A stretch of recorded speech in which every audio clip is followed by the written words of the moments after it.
Welcome to the April 16th edition of the PFF Forecast. We are here to celebrate the return of the Los Angeles Lakers to championship contention. I promise we'll only spend the first 15 minutes of the podcast talking about that, going into great depth about the greatest to ever play, the GOAT, Austin Reeves himself. No, we're actually going to do a mock draft. We're doing an analytics mock backed by popular demand. Arjun, Brad, and I will talk through the top 10 here as we kind of build it out. Our final version will be released on Tuesday, but we're going to have some good discussion on what that top 10 should look like. It includes a trade. It includes some quarterbacks, not surprisingly. And it includes a running back. Well, we have to find out. Here we go. Let's rock.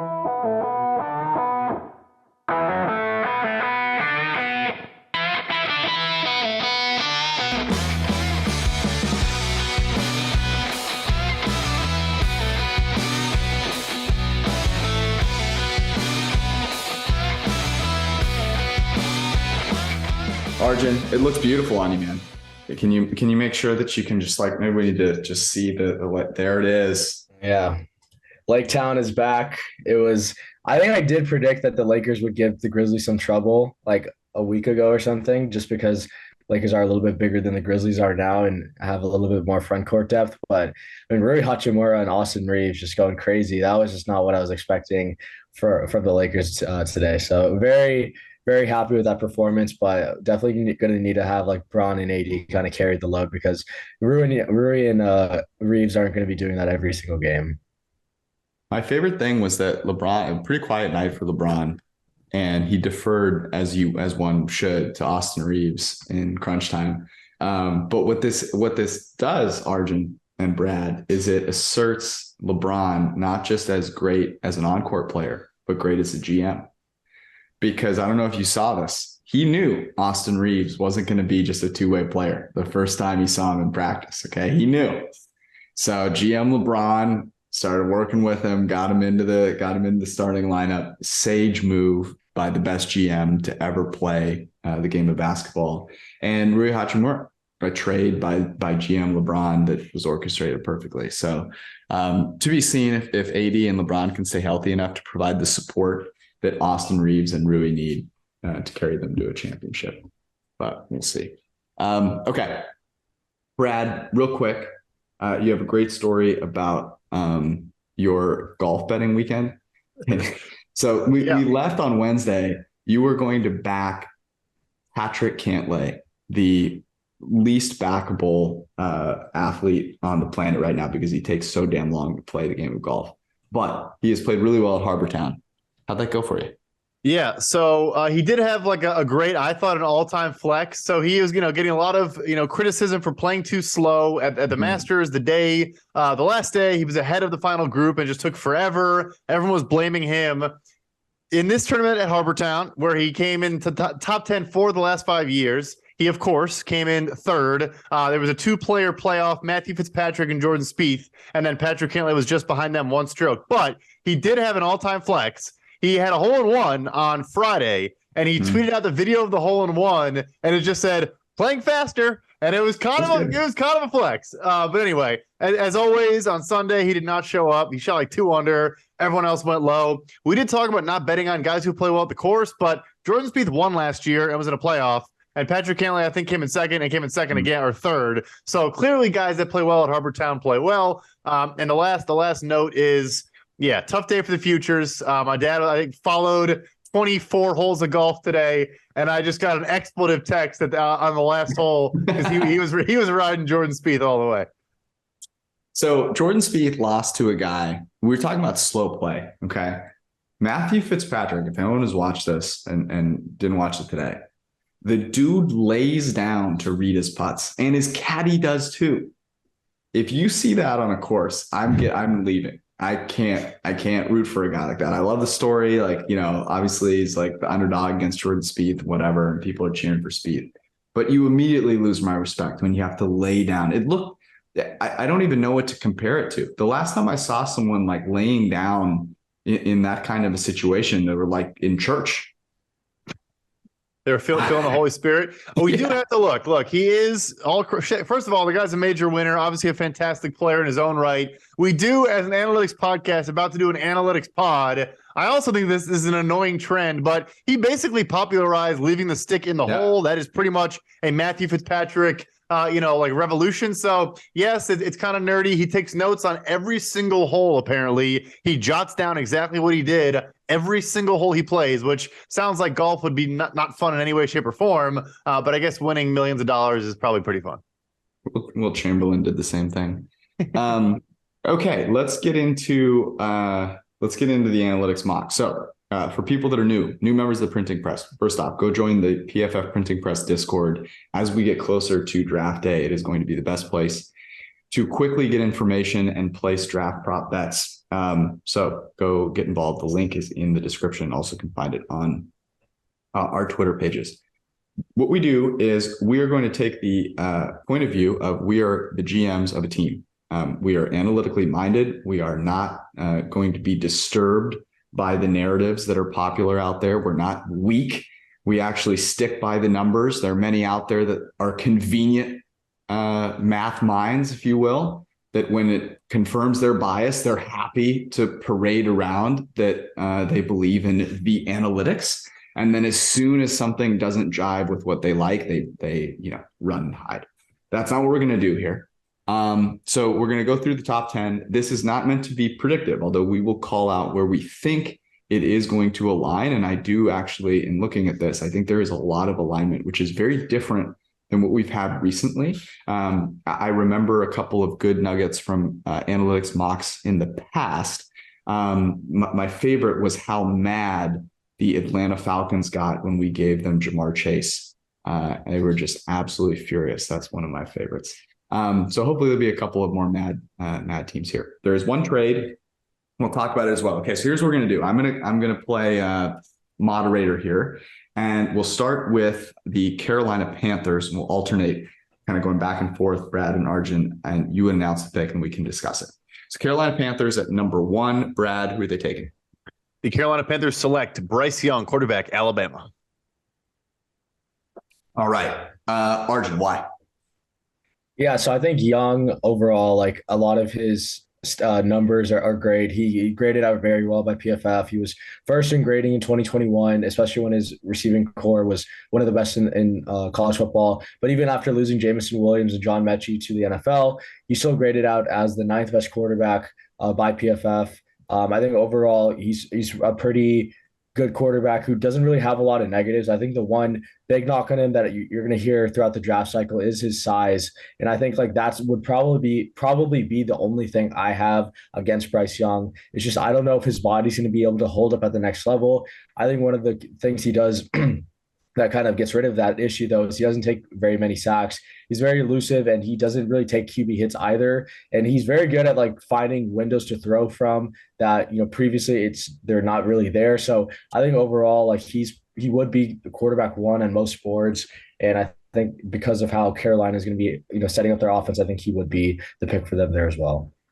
It's hard to put some mathematical fine tuning on the height thing, right? Because there's so much selection bias.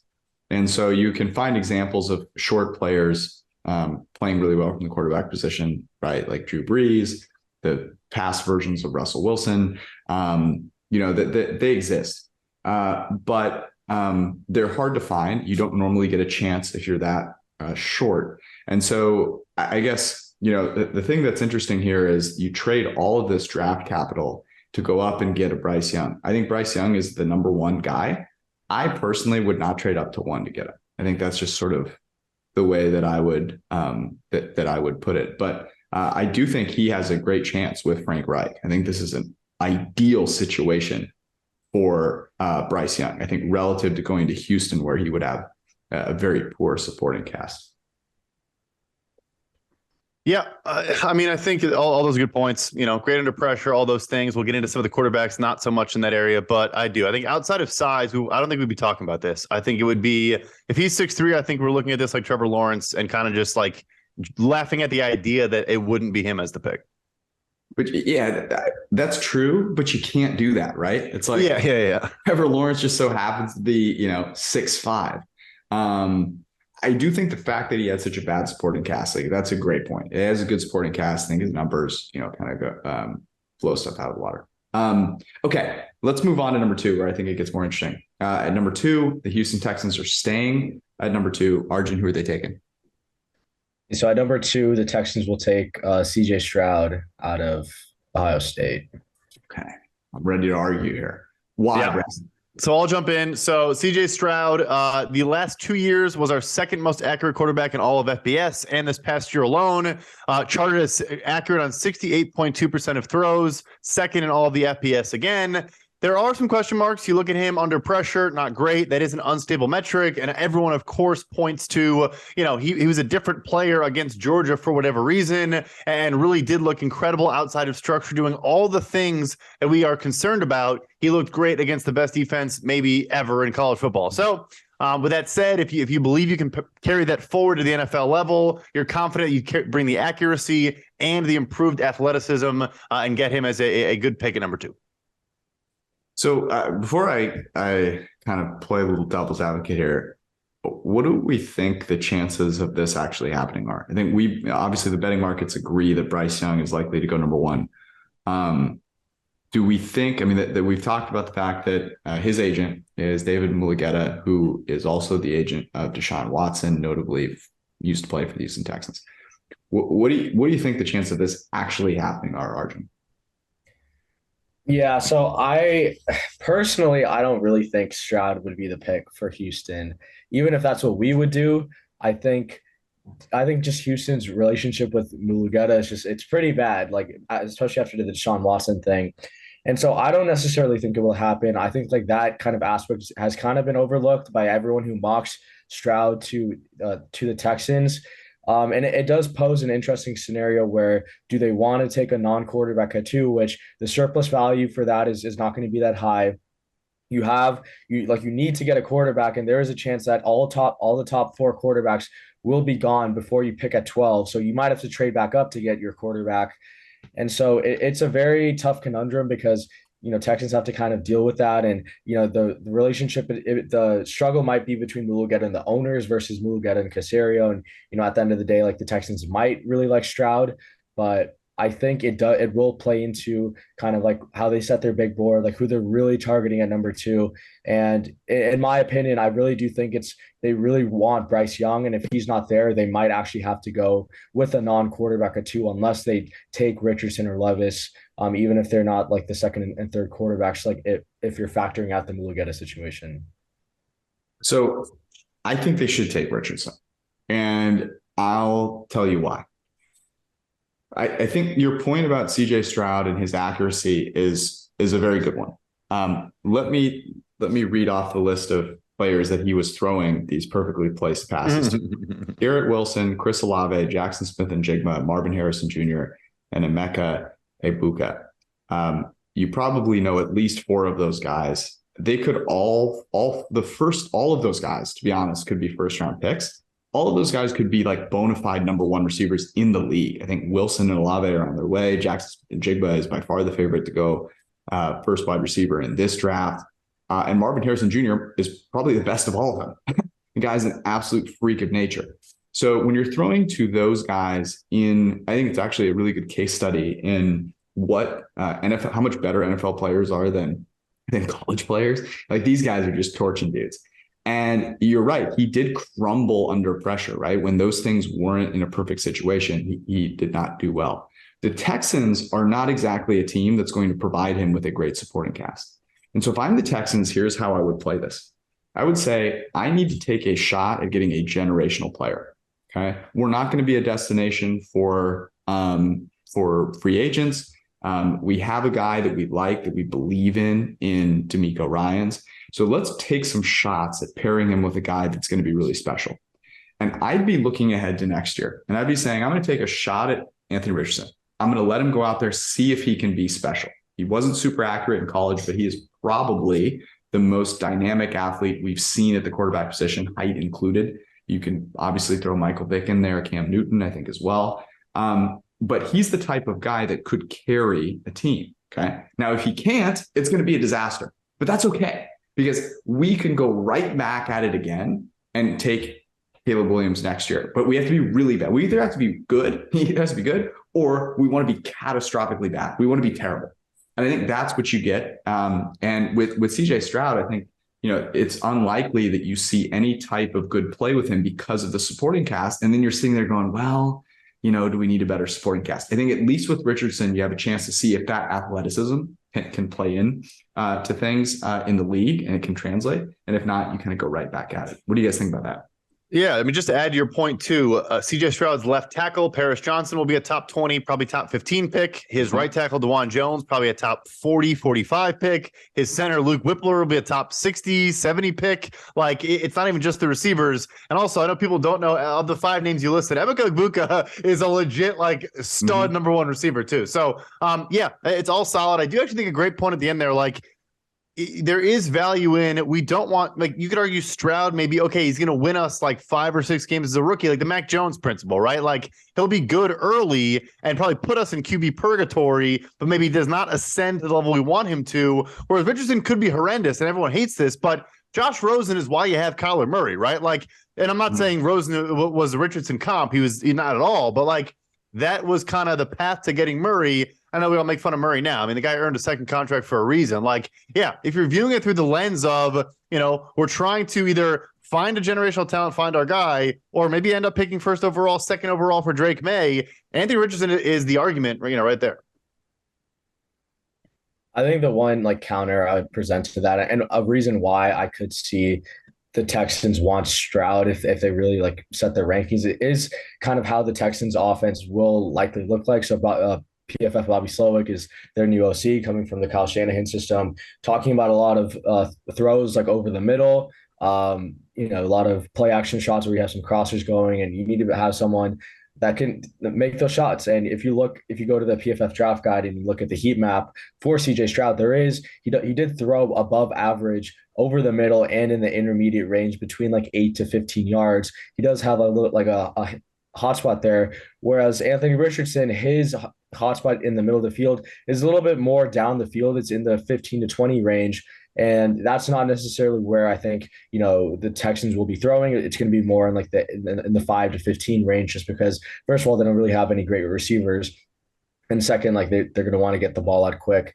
And so I think Stroud kind of fits their offense maybe a little bit better. But I do agree with the premise that, especially being in the AFC, you need to have a guy that can go up against, Mahomes, Herbert, Burrow, Lamar, assuming Lamar goes back to Baltimore. Like, you need to have that kind of upside guy. And I think Anthony Richardson presents that. But I think, for the Texans fit specifically in that offense, I think Stroud could make it work a little bit better early on.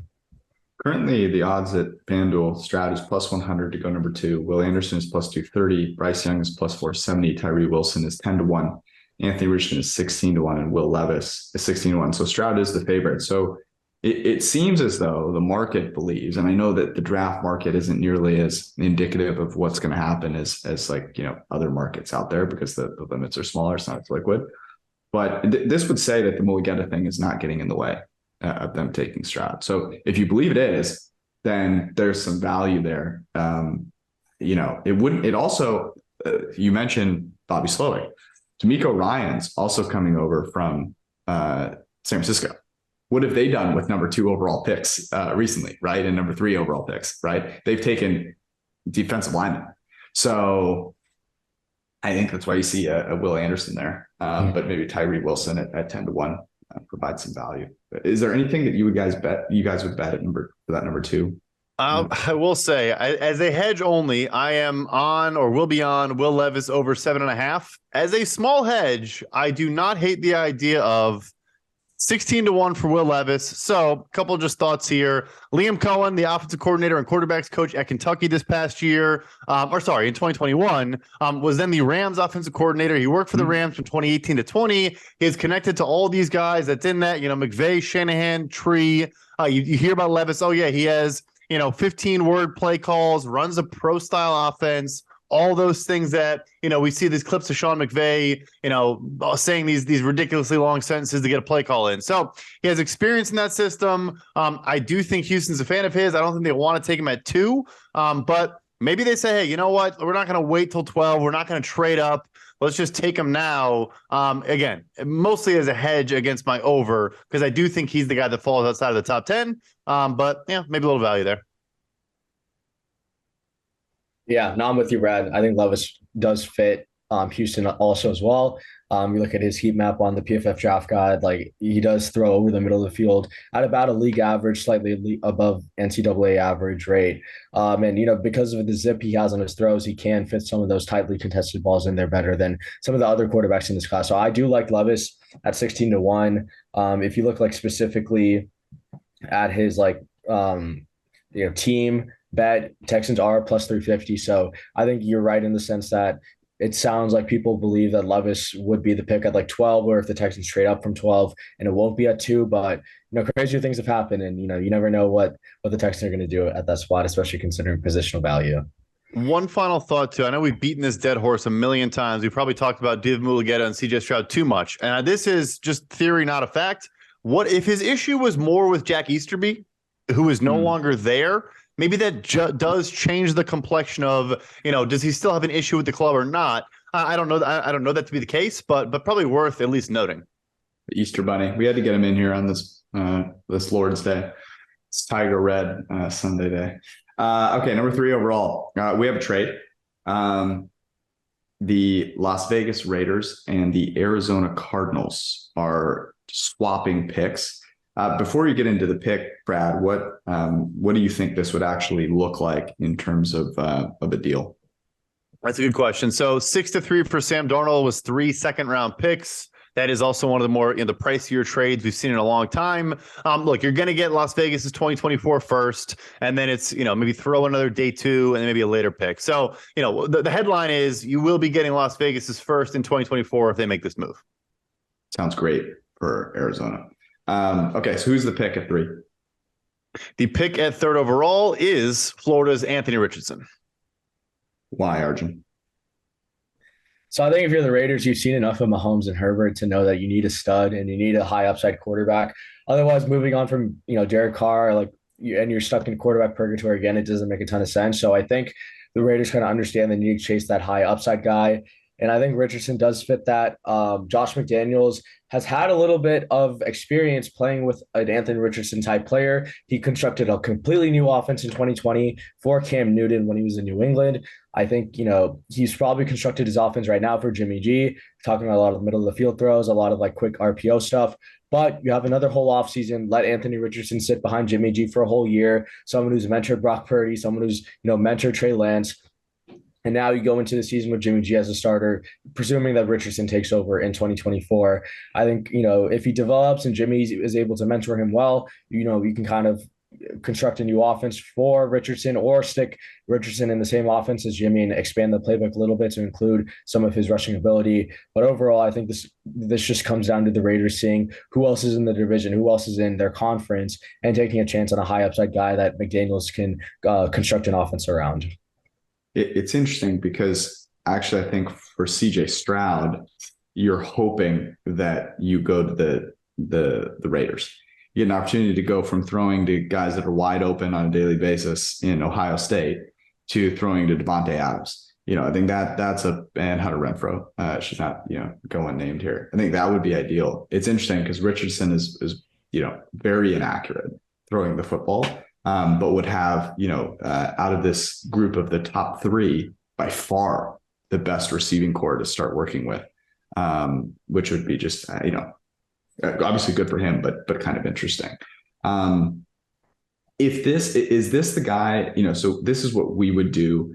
Brad, do you think he's the favorite on FanDuel right now to go number 3? Is there any smoke to that fire? I mean, Josh McDaniels did create that offense for Cam Newton. It wasn't great.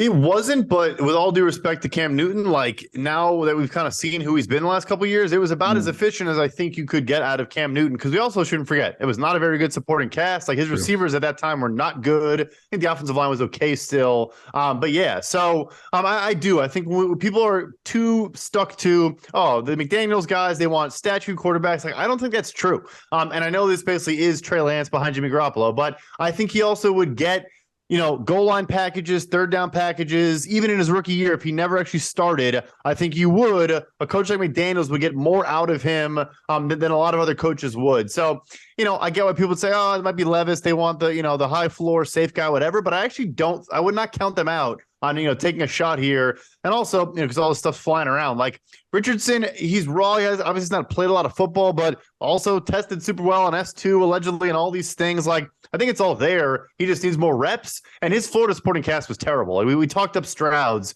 His Florida supporting cast stunk this past year. Who's the team other than the Raiders that you think is trying to get up to 3, right? So you guys we have the Raiders making that move. Is that because they're the only ones? Is that because they offer the best package? Like Arjun, who do you think besides the Raiders is trying to make that move? I think it would be the tight ends. You can kind of see it in the betting markets as well. On FanDuel, they're plus 175 to draft a quarterback with their first pick. They are their favorite position is offensive line at minus 125. But on other books like DraftKings, quarterback is plus 115, and that has been bet down since it opened. So I definitely think tight ends would be in play. I wouldn't, Rand Carthon coming from San Francisco. He was there in San Francisco when they traded up from 12 to 3. He was there in San Francisco when they traded up for an athletic quarterback in Trey Lance, who didn't really have a ton of college production. 1 year starting, just like Anthony Richardson. So it's funny how there's a lot of parallels between San Francisco and Tennessee. And I wouldn't count out Tennessee for making a move. I honestly think they're probably the favorite over the Raiders, but I think the Raiders, because they have to give up less capital, would probably make that move over the Titans. But there is a lot of similarities between what Rand Carthon had in 2020 and what the Titans have in 2023 now with Brian Tannehill at quarterback and potentially trading up for a toolsy quarterback. It's worth noting that there are comps for every player in the PFF NFL draft guide. You should go get it, by the way. You can get it for 30% off, as well as the premium version of the mock draft sim with promo code MDS30, 30% off. And the comp for CJ Stroud is Ryan Tannehill. So you just run it back. Okay, number 4. The number 4 pick is held by the Indianapolis Colts and Jim Irsay. Arjun, who are they taking? So we have the Colts taking Will Levis out of Kentucky. Why, Brad? Yep. So obviously, we said this is an analytics mock, all those things. We are, of course, going to go quarterback heavy here to start. Look, I mean, Levis, I think there are a lot of knocks this past year, a lot of things to poke holes in. He was playing through injuries. That's basically a known at this point. I mentioned a little bit of the pro style offense. He is a pretty good athlete. He was basically like the running, option quarterback at Penn State behind Sean Clifford before transferring. 2 years ago, he was 55th for us in accuracy among all FBS quarterbacks, which sounds like a terrible number. It's not horrible. There was a 200 player sample there. But yeah, does have a rocket arm, is a tough player. I think you can see some flashes on tape. You do see some airmail, some issues there. But I think you can, this is kind of the toolsy prospect that we see teams fall in love with all the time. Yeah, not good for him in 2022, 68.6 PFF grade after in 2021, 90.6. So cataclysmic drop. Arjun, who else comes to mind that's had that kind of a profile where they're season before their season is great, and then the last one really sucks? I got to be honest with you, the one that comes to mind for me, and I don't think these are necessarily a comp, but it's Josh Allen, who I think he had a 17.6 or 17.4% big time throw rate in his sophomore year, and then in his junior year he was throwing to us 3 out there in Wyoming, and it was not nearly as good. Anyone else come to mind for you? Yeah, it's going to sound like a homer pick, but Justin Herbert, I think his sophomore season at Oregon was tremendous. And then, he kind of got worse, I think, grading wise and statistically the next 2 years. And by, his final year when he graduated and came out of and declared for the draft, I think, he was the consensus third best quarterback behind Tua and Burrow, whereas after his junior year, he was the consensus best quarterback from his class. So I think Herbert would be another interesting one. And I have seen a little bit of the Levis Herbert comps, which I don't necessarily agree with, but when you have a big arm and, you're physically built, I think that's the comp you're going to get a lot. I think one more recent memory is Jameis Winston too. I mean, it was much better his second to last college year than his final college year. That may have been kind of a focus and like all that type of thing, but nevertheless, his second to last year was far superior. Yeah, 6'4", 229, over 10.5-inch arms, by the way, or hand size, by the way. So you can hold on to the ball. That's very noteworthy. Short arms, basically like T-Rex out there. But it's interesting, had a just abysmal supporting cast. I mean, they were really, really, really terrible last year. And if you watched any Kentucky Wildcats football, you would know that. He's number 2 on Mike Renner's big board behind Bryce Young. So that is notable as well. All right. The only quarterback left on the board, or there's 2 quarterbacks left on the board that I guess could be taken. We will see. Did we take a quarterback at 5? Does Hendon Hooker or Tanner McKee come off the board at 5 here for the Seattle Seahawks? Brad, who are they taking? Yeah, the Seattle Seahawks are taking Alabama edge defender Will Anderson. Okay, this is interesting. Why, Arjun? Yeah, so I think this comes down to Anderson, Tyree Wilson, and Carter. I think Wilson is worse than both of them, so I would peg this being between Anderson and Carter. And to me, I think it's Anderson because the Seahawks did invest in their interior defensive line during the offseason, signing Draymond Jones to a big deal, getting back Jarran Reed. And I still think they need to add another guy there, but they have Darrell Taylor starting opposite of Uchenna Nwosu at their edge position. Darrell Taylor, he's a fine rotational guy, but you look at some of his numbers, only 27 pressures this past year. That's not great for a starting guy. His PFF, pass rushing grade is pretty good, 73.6, but that hasn't really translated to a lot of pressure. So I think they desperately need another edge there. And I think Anderson does fit that role, 6'4", 243. I think I do worry about his fit in a 3-4 outside linebacker role. But I think, the Seahawks are one of those teams that can be malleable with their scheme and potentially switch between 3-4 and 4-3. And I think, overall, he is the best defender in this class after Jalen Carter. And even though Carter might be better, I think because of how much the Seahawks have invested in their interior defensive line and how much, they need to still invest in their edge players, I think Will Anderson makes sense here. And I think he would give them a huge boost in their hopes of pushing for another playoff run. We talked about this for a while on this podcast, the value of different positions, right? And edge rusher versus interior defender has been one that we've talked about a lot. You look at contract value, for example, and you've seen the gap certainly close in as defensive interior linemen have gotten paid more and more. Jalen Carter, looked terrible at his pro day, but on the field where it matters a little bit more, was really dominant, was number 1 on a lot of people's big boards for that reason. So this is a really interesting conversation. Let's talk a little bit about that value between edge defender and interior defender. Let's say, Will Anderson, great prospect, Jalen Carter, great prospect. They both have some question marks. Let's call them the same, level of greatness in terms of the prospect. Which one is providing more value to their team? Brad, what do you think?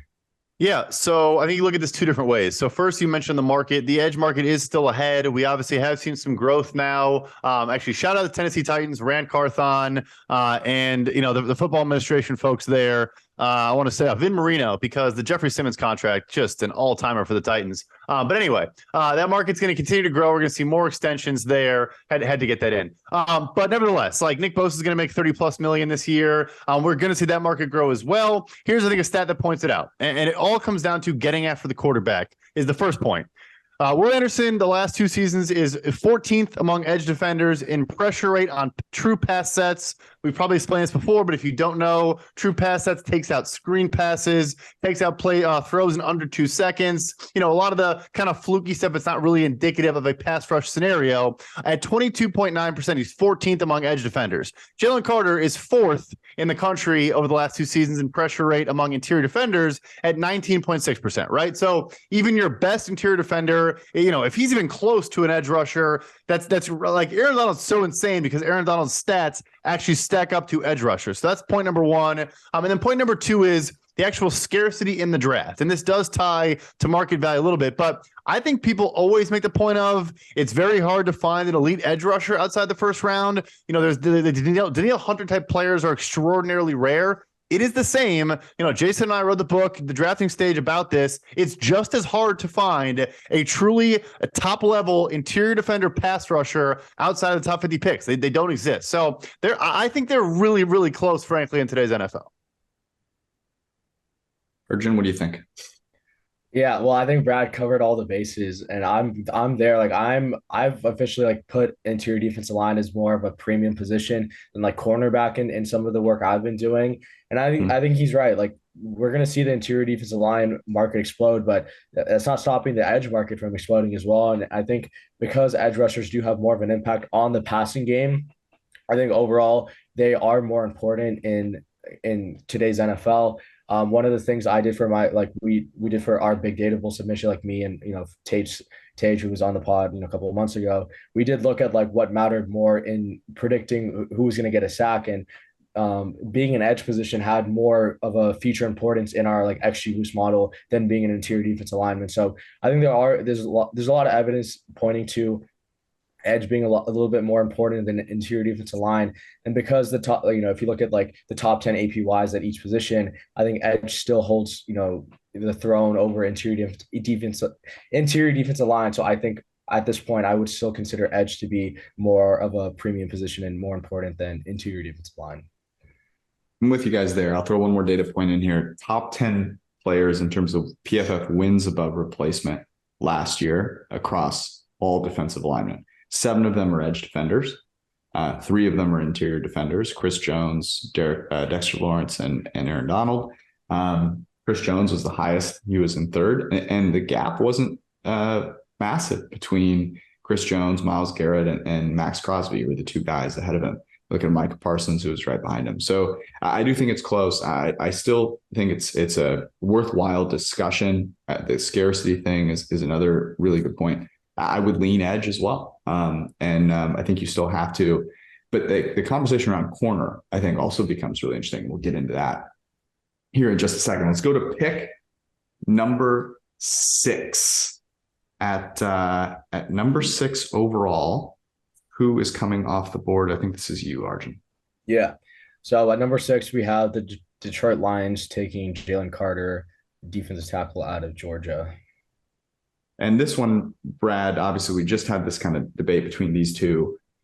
I'm guessing here the debate for them and the debate we had to have is, okay, can't cover anybody, can't stop anybody defensively. Are we going to go defensive interior or are we going to go corner? So now the question becomes, okay, how do we view that positional value? And it seems like the answer is defensive interior. No doubt about it. And so we didn't do this on purpose, but I do think it worked out very well to where the Seahawks, in my opinion, need an edge a little bit more. And the Lions, I think the biggest need of their entire roster, now that they signed Emmanuel Mosley and Cam Sutton, yes, they could still go corner, but I now think interior defensive line, someone to play next to Aleem McNeil, is the biggest weakness on this roster. So I will say one final argument. This is more for this year and this draft as opposed to overall. I think the gap between Jalen Carter and the rest of the interior defenders is a whole lot bigger than the gap between Will Anderson and the rest of the edge rushers. So maybe you can make that argument for this year alone. But yeah, I already mentioned one stat: 4th in pressure rate. He was 5th in true pass rush win rate the last 2 seasons, those being his true sophomore and true junior seasons, playing in the SEC, the 3rd conference in football. He's the best prospect in this class. So you mentioned this, Arjun, right? I think the gap is closing. Let's talk the corner defensive interior conversation, because you look at the same thing that I just mentioned, which is wins above replacement. And you compare corner to defensive interior. It's basically the same as we saw with edge defenders, where corners are still earning more value in terms of wins above replacement. The top 3 guys, Sauce Gardner, Jalen Ramsey, and Surtain last year, all with actually a bigger gap between them and Chris Jones than Myles Garrett, Max Crosby, and Chris Jones. So is there another way to look at this that you think evens playing field or actually brings interior defender above corner? Yeah, it's a good question. I think like the way it should be thought about is like the elite tier of both interior defensive line and corner. You could make the argument that corner might actually be a little bit more important just because having a shutdown corner allows you to, play a lot of different coverages. It allows you to like kind of as a defensive coordinator believe that your one guy's going to cut off an entire part of the field. Whereas, if you're an interior defensive line can wreck a game just like Chris Jones has done multiple times without having much help. And a corner, it's just kind of some of their parts, weak link system.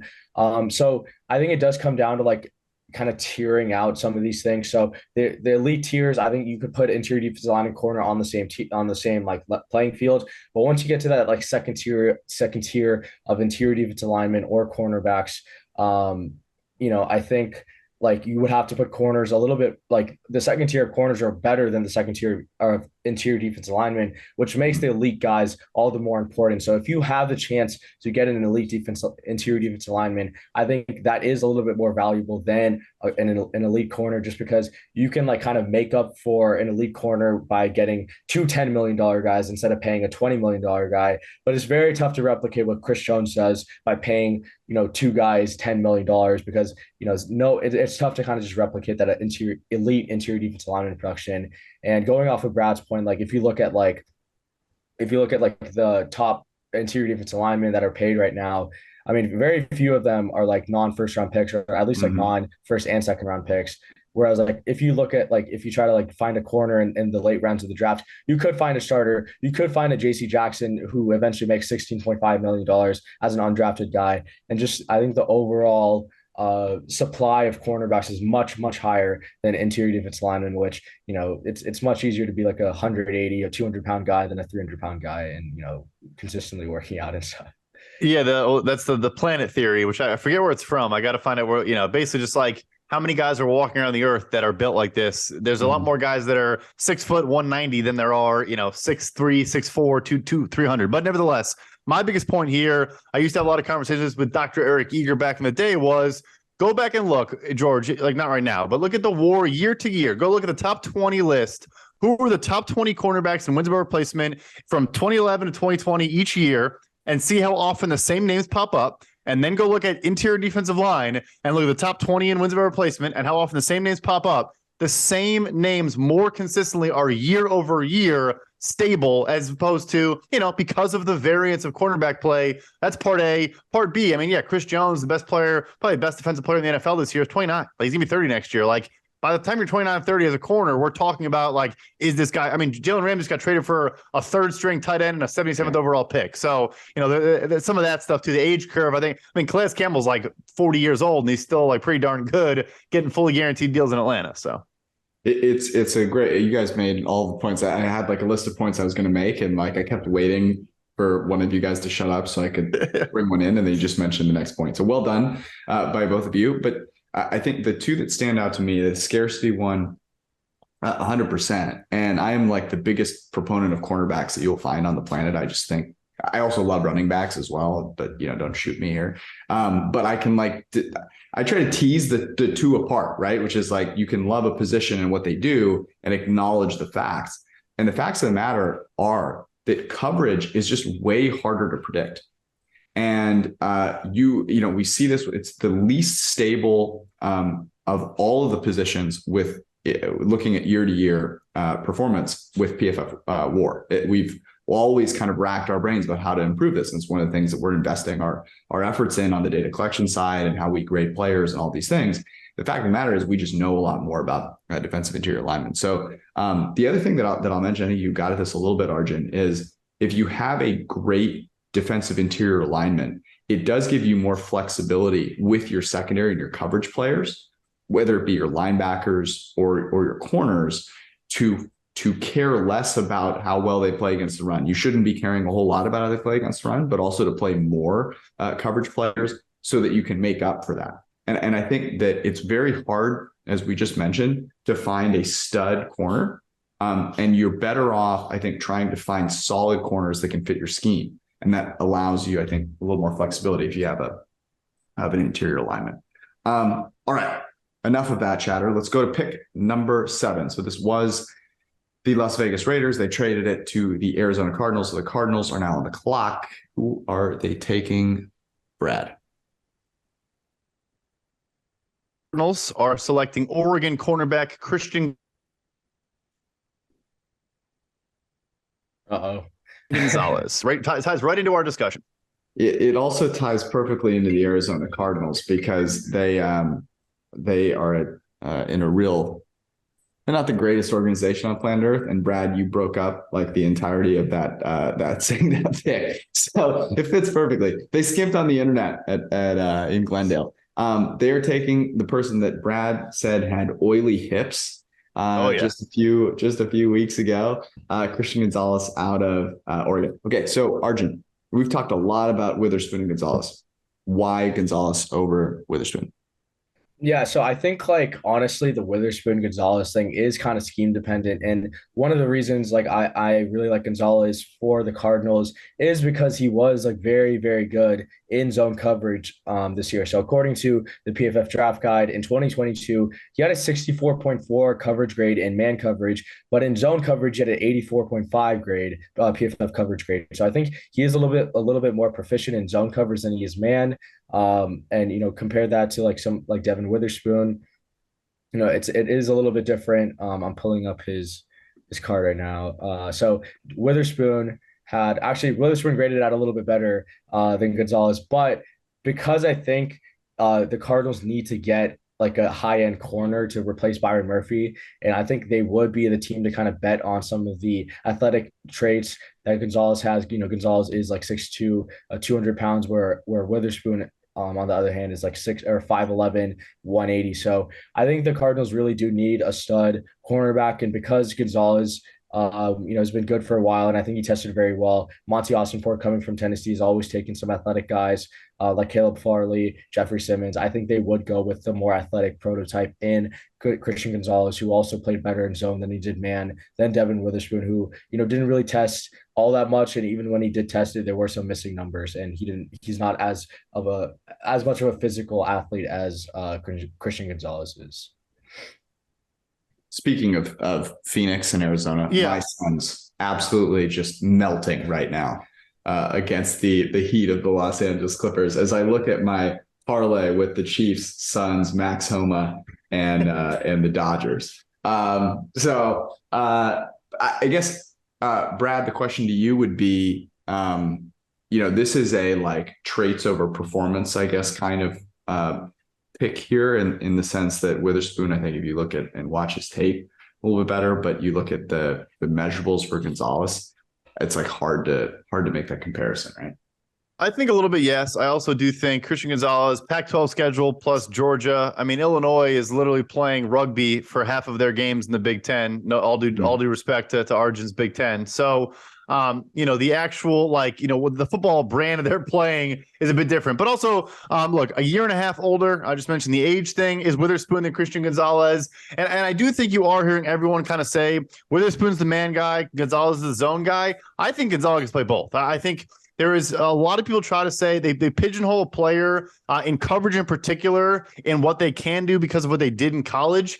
Like, not even a lot of teams play man, first of all, in college. So we don't even really know. The absence of evidence is not evidence of absence. And I think Gonzalez can become a player no matter how you want to use him. And I'll use an example too.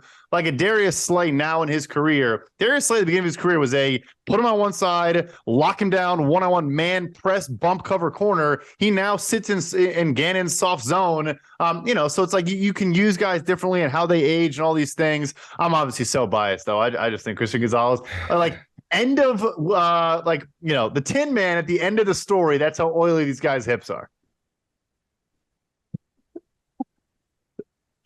That's incredible. All right, let's go to number 8. The Atlanta Falcons are on the clock. Arjun, who do we have them taking?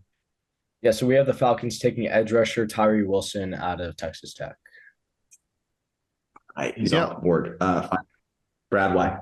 Yep. So Tyree Wilson is again a guy that just measured like crazy. Didn't do full testing, but the measurements are nuts. He's expected to have tested well if he did. Can play inside, can play outside. 6'6", 275, ridiculous wingspan, all these things. He was top 20 for us again in true pass set, pass rush win rate, and pressure percentage. Top 20 this past year.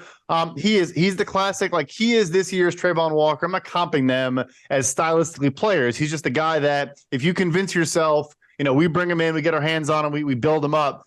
He could be worth, this pick. He's that guy. Yeah. I can't argue with this. I think they need to go. They need to go defense here. Is he the favorite? Where is the market's leaning on him, Arjun? So Tyree Wilson, so the Falcons specifically, the favorite for them is actually Bijan Robinson, which I think is super interesting. Obviously as an analytics pod, I don't really like it at all. But I think like Tyree Wilson's over under is 6.5. If I'm not mistaken, 6.5 or 7.5. So we're projecting him to go over. I think part of that is because we're projecting 4 quarterbacks in the top 4, and that's what especially we would do. But I think Wilson probably goes in the 5 to 9 range, and it kind of does depend on whether Will Anderson's the pick at 3 or 2, or like how many quarterbacks go in the top 4. To be honest, so it's really, I think there could be a lot of variance of draft day with this. Yeah, I would agree. All right, number 9, Brad. Who's going off the board at 9?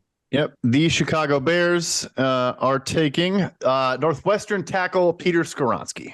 Oh boy, your Bears! You get to announce a Bears pick. Look at you.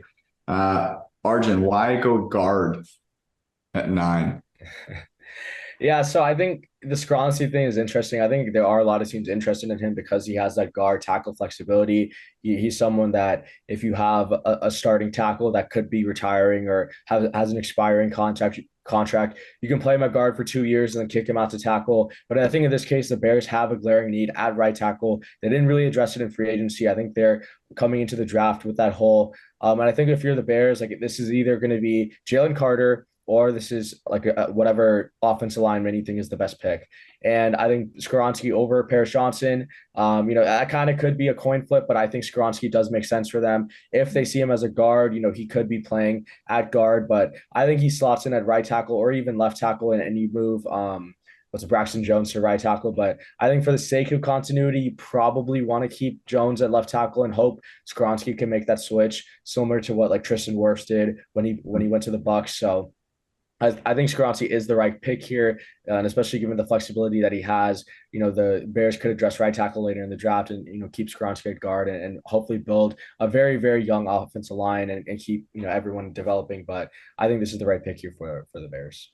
So 2 thoughts here. First, just a stat. Skoronski's 1.3% pressure rate on true pass sets this past year, 3rd in all of college football. And that, of course, was all at left tackle. I do get the size concerns. Left tackle's arms below 33 inches. It is a big concern. I think, you could argue, okay, then put him at right tackle instead. We know, right tackle value is chasing left tackle a ton. And second, and this ties into our interior defensive line conversation, I'm not saying I fully buy this, but the NFL has shown us now with contracts that they do, that as we're talking about the value of interior defensive linemen skyrocketing, there's a reason why Quentin Nelson goes out and gets $20 million a year, and the one off season later, we see that contract matched by Chris Lindstrom of the Atlanta Falcons. So their guards are making $20 million a year now. Again, I'm not sure I totally buy that argument. Do I think, a top 10 pick at guard, if you knew he was a guard, would you be stoked about it? You could argue no.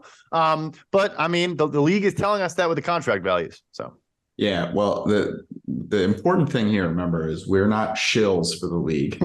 we listen to the numbers here, okay, guys. So I'm going to go out on a limb here and say that I'm not paying.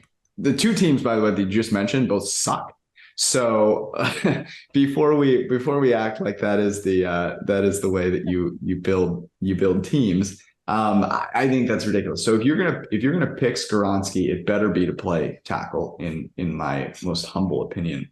But I do like him over Paris Johnson. That's where our all the data that we've collected has, and you mentioned as well that he did play tackle in college, right? So I'm saying guard kind of a little tongue in cheek there because of the measurables, but he did play tackle and did so in a real football conference, which I think is noteworthy.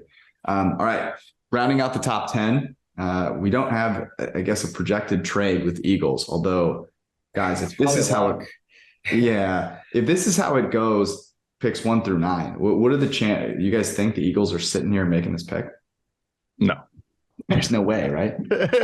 One thing I want to point out, actually, the Eagles' offensive line, first position to be picked offensive line, open at 6-1. It is now like minus 175 on various books. So I think there's a lot of people thinking the Eagles could go offensive line, and this is where I think it could be Peter Skoronski. As I talked about, you have Lane Johnson could retire at any time. You play Skoronski at guard, kick him out to right tackle once Lane Johnson retires. We gave out Skoronski top 10 in the Discord because I do think Eagles are his floor. I don't see him getting past the Eagles if he's there. I think Eagles take Skoronski and it's a no-brainer. I think right now on DraftKings it's like minus 120. I would still bet that up to like minus 150. Obviously I'm kind of levered up with Skoronski being like first offensive line and top 10. But I think the Eagles are his floor. But if he's not there, I do definitely see a trade back scenario for someone trying to get whoever they want. Yeah. Who do you think? I mean, what are the players that you might trade up for at this point? Is it a JSN? Is someone trading up for Paris Johnson? Like what? Well, you were the one. I'll say this. You're talking about the numbies. I know he didn't play a ton, but I think Lucas Van Ness is going to go pretty darn early in this draft. Yeah. So I mentioned Tyree Wilson and Will Anderson's numbers before. Lucas Van Ness is better than both. 12th in pass rush win rate on true pass sets. Actually 4th in pressure rate this past year on true pass sets. Now, a bit of a sample size issue. What's everyone talking about? He did not play enough, but I think teams are kind of falling in love with who he is as an athlete. I would say that Houston at 12, I would guess, is probably his floor. Yeah, it's interesting. I mean, so let's talk about the Eagles. Say they stay here. Why not take Van Ness? What do we think? Like, what would we do in this position, I guess? I think Van Ness is a great option. They have some aging defensive linemen that the Eagles do. But Arjun, what do we think here? Yeah, so the Eagles like edge position is kind of weird. They have Brandon Graham, who they brought back. They re-signed Josh Sweat like early, or they extended him mid last year. I think maybe even before the start of the year. They re-signed Derek Barnett. He's under contract. So like they have guys at interior defensive line. I think, if Jalen Carter's here for the Eagles, I think that should be a snap, like run the card up because you need another guy who's going to take over for Fletcher Cox. But I think they are a little bit set at the edge position. And, they, have Hassan Reddick. I didn't even mention him as well. And he, 15 plus sacks again. So I think they have invested a lot already into the edge position with multiple extensions, multiple double-digit $1 million contracts. I don't think they've invested the same in, say, interior defensive line or O-lineman. But if the right guy's not there at offensive line, I don't necessarily see them taking like a swing tackle, like a Paris Johnson. And so the edge one, I think they've just invested a ton in it. I don't necessarily see them taking someone like a Van Ness or Nolan Smith if they're there. Yeah, I would agree. And the corners, yes, they extended both, but Darius Slay is going to be like 33 next year, maybe 32. His deal is a 2-year deal. And then James Bradbury's deal is like a 1.5-year deal, essentially. 2 years, 18, base value. Not a bad deal, but yeah, both of those guys do need replacing in the near future. So. All right, that is our the top 10, but subject to change. This will come out on Tuesday. You can see the full analytics mock on pff.com. Obviously, get yourself that PFF Plus subscription, unlock everything so you know what's going on, and join the Discord. I mentioned this again. Every time I bring it up, people ask if they have to pay to get in the Discord. We do not. It is basically free money because we love the people, and it's frankly a lot of fun. This is what we would do. Let's get out of here on this. What is the biggest difference about what the league will do with what we would do here? And I have one that comes to mind, but I'm curious what it does for you guys. I'm guessing it's the same as me. I mean, I think Bijan Robinson is going to be a top 10 pick. Yeah, I do. I agree. I think I agree with you. And I think we talked about the 4 quarterbacks at the top. We obviously see the value in taking shots on quarterbacks. And then, one thing that's important to mention, we did mention a little bit, but we also have no shame in re-racking at quarterback position. They don't do well the first year, peace out, try again. And I think teams are very reticent to do that. So you could see a guy, if they don't love him, dropping, like you see a Will Levis dropping. And for that reason, you could see, a Bijan going high. I think it's fascinating that the Falcons, he's the favorite to go to the Falcons. Arjun, who do you think takes him? It's really okay. It's a tough one for me. I don't see the Falcons taking him. Like they had Algier who performed well, and their roster is just not good enough. I will throw in a surprise one. I think the Texans could take Bijan. Not necessarily because like they have a great roster either. I just think I've heard that at 2 the Texans. No, at 12. They could trade up with the Eagles to 10 or something. I don't know. Yeah. But I think Texans could take him. Part of the reason, him playing at Texas, being where Houston is from, Texans scouts probably know a lot about him. They probably have loved him for years. And now that he's finally, declaring for the draft, this should be like, oh, we've had all this information on him. We've scouted him for 2 years. We think he's the best running back prospect to come out. He could be like super high on their board, but because of positional value, like they're not going to take him super high at 2. But at 12, it wouldn't surprise me. And I believe on FanDuel, he's the third likeliest team to take Bijan at 6-1. So it wouldn't surprise me for him to go to the Texans, but I think at 8 is a little bit too rich in my opinion. Go ahead. Sorry, I have a real quick, Brad. I want to see if you think this is possible. So let's say he isn't taken and the Eagles are on the clock. Howie Rose, so Jerry Jones is going to pick up the phone, call Howie Roseman, think that he's going to pull one over on Howie, right? I'm going to get Bijan. I'm going to beat your ass this year. It's going to be great. And Howie and the Eagles are just going to fleece the crap out of the Dallas Cowboys. The Cowboys are going to sprint the card up for Bijan. It's going to be great. He's going to look awesome this year. They're going to lose in the first round of the playoffs. If the Cowboys go from 26 to 10, which is basically the Patrick Mahomes trade, to go up and get Bijan Robinson with a division rival, give multiple first round picks or at least one to a division rival. I mean, that would just be glorious. It's the script for this year. Yeah, it's the script. The script has leaked and George got a copy. That's all I'll say. Jerry Jones has been watching Bijan Robinson tapes like he's like vintage Booby Miles. Okay. Love that. I watched Friday Night Lights a couple of days ago in bed. So such a good movie. I love the reference, George. Put Booby in. Let Booby spin. I legitimately think that's when Jerry Jones hasn't watched a single play of Bijan Robinson's. If you ask him what comes to mind, he just has Booby Miles just turning people into dust pre ACL injury. I did want to make one, the saddest, truly the saddest. Let's pour one out. A moment of silence real quick. Yeah. I want to make one serious comment amidst this conversation. For some reason, people keep saying the Patriots ignore positional value and they don't care about trends and yada, yada, yada. I've seen it about the Raiders at 7. I've seen it about the Texans at 12 and the Patriots at 14. People, in the rookie wage scale era, the Patriots have taken one running back in the top 50 ever, and it's Sony Michel at 31st with someone with their second first-round pick in that class going into the third year in a row of making the Super Bowl. Like, no, they do. They never paid a running back more than $5 million per year ever.